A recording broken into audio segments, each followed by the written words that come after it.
supaya jangan aku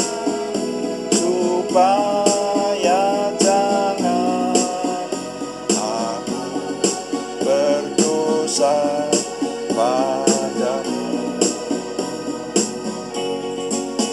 Maka perkataanmu telah ku taruh dalam hatiku, supaya jangan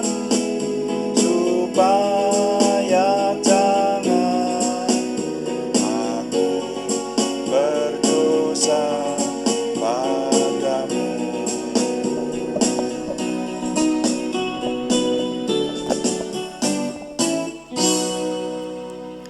Bapa, kami senantiasa mengucap syukur untuk berkat limpah rahmat Tuhan, sehingga kami dapat mempersembahkan doa malam ini. Kami menyerahkan untuk terus Tuhan yang memberkati, memberikan pengurapan dan pimpinan, sehingga doa malam ini kami persembahkan untuk kemuliaan nama Tuhan. Ketika nama Tuhan kami muliakan, kami semua diberkati. Terima kasih. Dalam nama Tuhan Yesus Kristus kami berdoa. Amin. Selamat malam Bapak Ibu Saudara sekalian yang sudah bersama dengan kita di sini dalam doa malam hari ini. Doa malam melalui online ini diadakan secara iman Kristiani dengan dasar keyakinan kepada Tuhan Yesus Kristus, Yeshua HaMasyiah, Juru Selamat dunia, Imam Besar Agung kami. Dan firman Tuhan yang didokumentasikan dalam kitab suci Perjanjian Lama serta Perjanjian Baru menjadi pegangan kami, menjadi pegangan kita sekalian. Saudara sekalian, doa malam ditujukan untuk menjawab pertanyaan. Karena itu kalau ada pertanyaan dari saudara-saudara sekalian tentang hal-hal rohani yang ingin kami menjawabnya, silakan dikirimkan kepada kami, nanti akan coba kami jawab dan menjadi tema-tema dalam doa malam kita. Juga doa malam ditujukan untuk mencermati hal-hal yang terjadi pada zaman kita hidup ini. Kita cermati dari sisi firman Tuhan, supaya hidup kita tetap terjaga, tidak terseret oleh zaman, tetapi kita tetap berada dalam kebenaran Tuhan. Nah, seperti hari ini, kami ingin mengetengahkan sebuah judul perenungan. Judulnya adalah Dunia Membutuhkan Doa Kita. Dunia membutuhkan doa kita. Nah, mari kita baca lebih dahulu di firman Tuhan yang ada di kitab Yakobus pasal yang kelima, ayat 16 bagian B, saudara ya. Yakobus pasal yang ke-5, ayat 16 bagian B, firman Tuhan berkata, satu kalimat saja, doa orang yang benar, bila dengan yakin didoakan, sangat besar kuasanya. Nah, saya yakin ini sudah pernah didengar oleh banyak dari kita, bahkan ada yang hafal dengan ayat ini, bahkan menjadi pegangan. Ya, Yakobus pasal 5 ayat 16b. Doa orang yang benar, bila dengan yakin didoakan, sangat besar kuasanya. Nah, mari kita merenungkan dulu tentang doa, saudara. Berdoa itu bagi orang yang imannya tipis atau kadar imannya kecil, ya, imannya dangkal, itu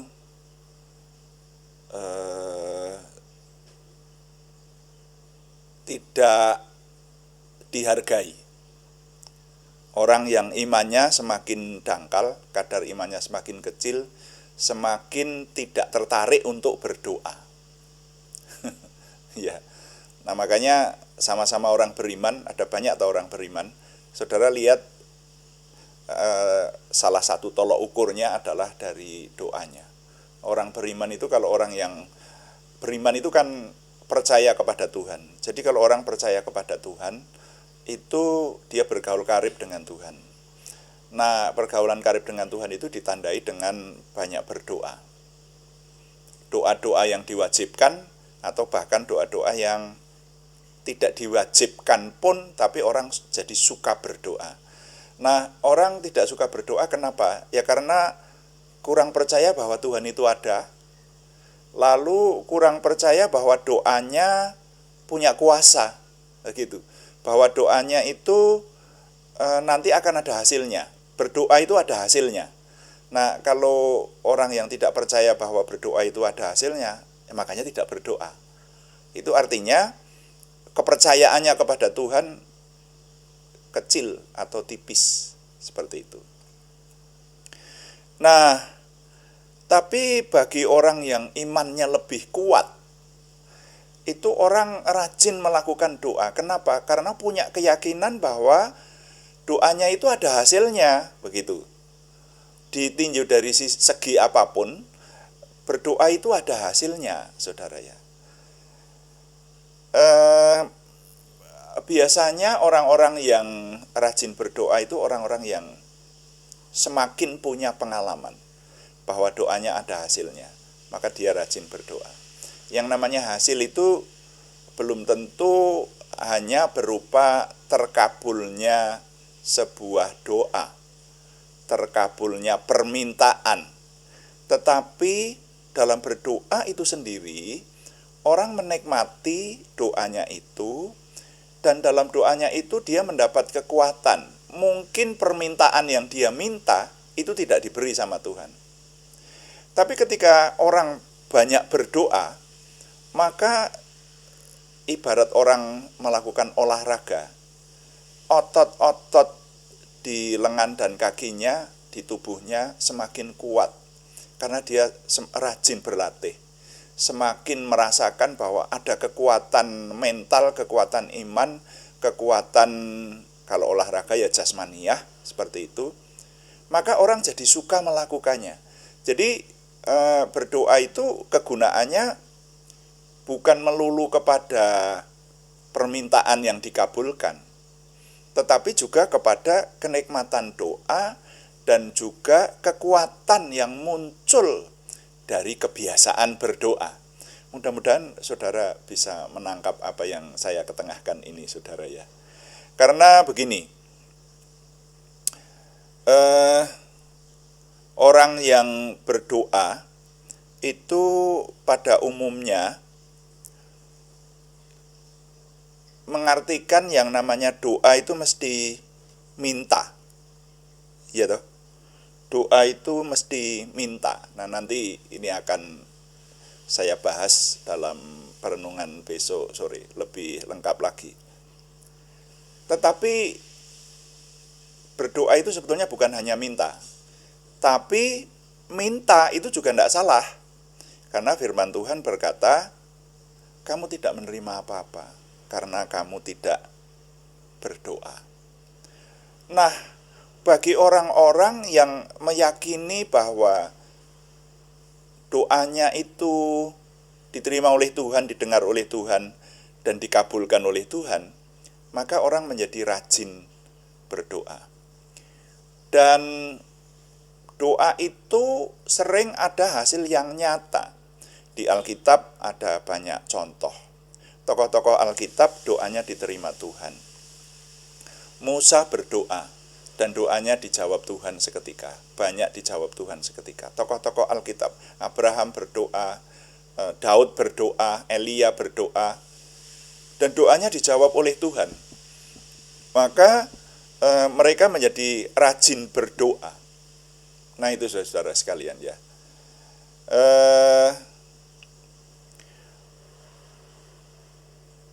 Bagi orang yang merasa bahwa doanya itu ada kuasanya, ya tentu ini kalau untuk mempelajari doa ini sudah pernah saya ketengahkan dalam salah satu doa malam di waktu-waktu yang lalu ya. Ya harus dicari ini tentang doa itu ya. Nanti kalau saudara membuka di channel kita, kemudian diketik doa gitu. Itu waktu itu saya menyampaikan secara berseri, yaitu tentang berdoa. Ya, tadi yang sudah kita baca, firman Tuhan berkata bahwa doa orang yang benar, bila dengan yakin didoakan, sangat besar kuasanya. Lalu masih ditambah lagi ini. Saya ingin mengajak lagi saudara membaca di Matius pasal 18 ayat 19. Matius pada pasal 18 ayat 19 ini perkataan Tuhan Yesus Kristus. Dan lagi aku berkata kepadamu, jika 2 orang daripadamu di dunia ini sepakat meminta apapun juga, permintaan mereka itu akan dikabulkan oleh Bapakku yang di surga. Ada 2 bagian Alkitab yang sudah kita cermati sekarang ini, yaitu bahwa orang benar itu kalau berdoa dan doanya sungguh-sungguh, maka disebutkan sangat besar kuasanya. Kemudian satu bagian lagi, ini ucapan Tuhan Yesus sendiri yang berkata bahwa kalau ada 2 orang diperlukan 2 orang, ya, sepakat meminta sesuatu kepada Tuhan, maka doanya itu akan dikabulkan. Nah, tentu saja doa ini adalah doa dalam nama Tuhan Yesus Kristus. Ya, doa yang dengan iman, yang dengan sungguh-sungguh. Nah, saya berharap ada banyak dari saudara yang mendengar suara saya ini, saudara sudah meyakini bahwa doa Anda itu ada kuasanya. Nah, sekarang saya ingin mengetengahkan, masih lagi mencermati tentang Perang Timur Tengah, saudara ya.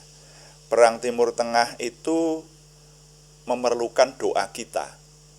Dan itu ternyata pada akhirnya perkembangan yang terjadi sampai tadi pagi saya mengamati, itu kita perlu berdoa bahkan juga untuk keselamatan kita masing-masing akibat dari pengaruh Perang Timur Tengah. Karena Perang Timur Tengah ini bisa menimbulkan kekhawatiran untuk meluas, saudara ya. Jadi sekarang ini yang terjadi, negara atau kelompok Palestina, ya, jadi daerah Palestina yang disebut daerah Gaza itu dibombardir oleh Israel dan diblokade. Jadi gambarannya ke depan ini, kalau itu berlangsung terus, maka semua yang ada di daerah itu tidak akan tertolong, akan musnah pelan-pelan seperti itu. Itu tragedi kemanusiaan yang luar biasa. Nah, itu memerlukan doa kita, saudara ya. Kita bisanya berdoa. Kemarin sudah sempat kita renungkan. Tapi ternyata perkembangan terakhir ada hal lagi yang saya ketahui baru tadi pagi, bahwa orang-orang di sana menyerukan, saya pakai istilah tindakan global. Nah, kira-kira begitu. Jadi pemimpin-pemimpin di daerah itu menyerukan, seruannya isinya begini. Minta maaf, saya ketengahkan dengan bahasa saya. Menyerukan kepada orang-orang yang seiman, memiliki keyakinan yang sama, untuk mengadakan pembalasan kepada satu suku, yaitu musuh mereka di seluruh dunia. Dan yang cukup ngeri, saya baca ya, itu perlawanan kepada musuh mereka ini kalau perlu dengan teror bunuh diri. Wah, ini kan mengerikan. Dan ini bisa terjadi di mana saja. Kalau seruan ini didengar oleh siapapun dan ditanggapi dan di negara manapun, maka akan ada usaha untuk seseorang mencelakakan orang lain dari suku yang disebutkan, yang sedang berperang di sana itu. Kan suku yang sedang berperang itu juga ada di beberapa negara, saudara ya. Namanya suku bangsa itu kan tersebar, tidak hanya ada di satu negara saja. Sebagai contoh, orang Indonesia itu ada di mana-mana ya toh, di banyak negara. Nah, ini ada ajakan untuk mencelakakan suku itu dengan cara apapun juga. Ini kan kalau menurut saya ini sudah tidak masuk akal. Ini sudah saling dendam kesumat yang pada akhirnya yang saya sebut tidak masuk akal itu begini. Ya kalau orang misalnya menaruh dendam itu kan kepada orang yang berbuat jahat kepada dia, tapi tidak kepada sukunya. Nah, kalau seluruh suku kemudian diikutkan, maka akan menjadi perang suku. Nah, ini kan menyeret orang-orang lain yang belum tentu memiliki paham yang sama, belum tentu punya kebencian yang sama, belum tentu punya kehendak yang sama, tapi tiba-tiba terseret di dalam peperangan ini dan menjadi korban yang tidak bersalah. Nah, jadi saudara-saudara, kita perlu berdoa. Bisa kita meminta kepada Tuhan supaya tragedi kemanusiaan ini tidak melebar dan dihindarkan oleh Tuhan, saudara-saudara. Ya, jadi saya pakai istilah kita orang beriman yang masih berpikiran waras, yang berpegang bahwa dalam perjanjian baru hukum kita adalah hukum kasih, maka kita perlu berdoa. Ya, mari saudara-saudara yang memiliki hati dan pikiran yang cinta damai, kita berdoa kepada Tuhan.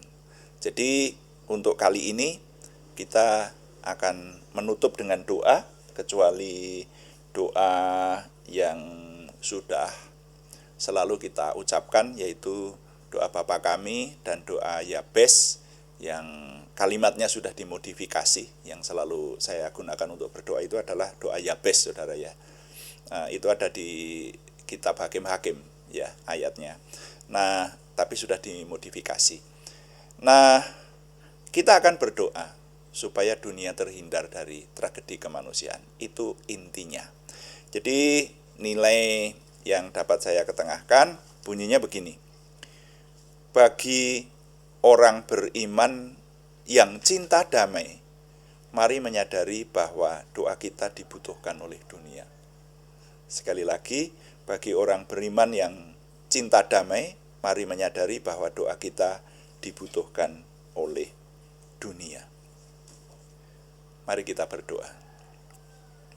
Bapa di surga, kali ini kami berdoa syafaat karena waktunya mendesak. Hari ini ada ajakan untuk memperluas tindakan kekerasan di seluruh dunia. Kami mohon dengan kuasa Tuhan, Tuhan memberikan kepada kami umat manusia cinta damai. Kalaupun terjadi peperangan di Timur Tengah, kami doakan supaya yang sedang berperang segera berhenti, melakukan gencatan senjata. Ini doa kami Tuhan, supaya terhindar dari banyak kematian dan pemusnahan. Kami mohon Tuhan memberikan kesadaran kepada kedua belah pihak yang berperang, baik yang di Ukraina maupun yang ada di tanah Palestina. Kami mohon Tuhan memberikan kedamaian. Ini doa kami Tuhan. Dan doa kami seruan untuk mengadakan tindakan kekerasan kepada salah satu suku tertentu di seluruh dunia, Tuhan gagalkan. Sehingga kami semua umat manusia, Tuhan taruhkan rasa saling mengasihi satu sama lain. Walaupun ini terasa cukup berat, doa kami ini hanya permintaan kecil di tengah-tengah dunia yang sedemikian luas, tapi kami tetap berdoa. Mohon Tuhan memberikan kedamaian di banyak negara, termasuk bangsa dan negara kami Indonesia. Tuhan memberikan kedamaian di sini, tidak terdampak oleh emosional ataupun seruan-seruan yang tidak masuk akal dari negara lain. Kami mohon Tuhan memberikan kedamaian di lingkungan kami di mana kami berada. Terima kasih Bapa, kami mengucap syukur, kami berdoa dalam nama Tuhan Yesus Kristus yang mengajar kami berdoa. Bapa kami yang di surga, dikuduskanlah namamu. Datanglah kerajaan-Mu, jadilah kehendak-Mu di bumi seperti di surga. Berikanlah kami pada hari ini makanan kami yang secukupnya, dan ampunilah kami akan kesalahan kami, seperti kami juga mengampuni orang yang bersalah kepada kami. Dan janganlah membawa kami ke dalam pencobaan, tetapi lepaskanlah kami daripada yang jahat, karena Engkaulah yang mempunyai kerajaan dan kuasa dan kemuliaan sampai selama-lamanya. Dalam nama Tuhan Yesus Kristus kami berdoa. Amin. Demikian doa malam hari ini, saudara sekalian. Selalu kami mengingatkan bahwa doa malam dilaksanakan setiap hari pada jam 6 malam atau jam 18. Ya, ada juga doa pagi, yaitu setiap hari jam 5 pagi. Hari Senin sampai Sabtu hanya temanya berbeda. Yang doa pagi lebih rinci, lebih lama, itu saudara ya. Terima kasih kepada semua yang setia mengikuti dan juga sudah menyampaikan dukungan. Kami tetap mengharapkan dukungan Anda, setidaknya dukungan doa. Terima kasih yang belum memberikan subscribe, berkenan memberikan subscribe, like, komen, dan share, bagikan kepada teman-teman lain, sehingga lebih banyak lagi yang diberkati bersama dengan kita. Selamat malam, Tuhan memberkati. Amin.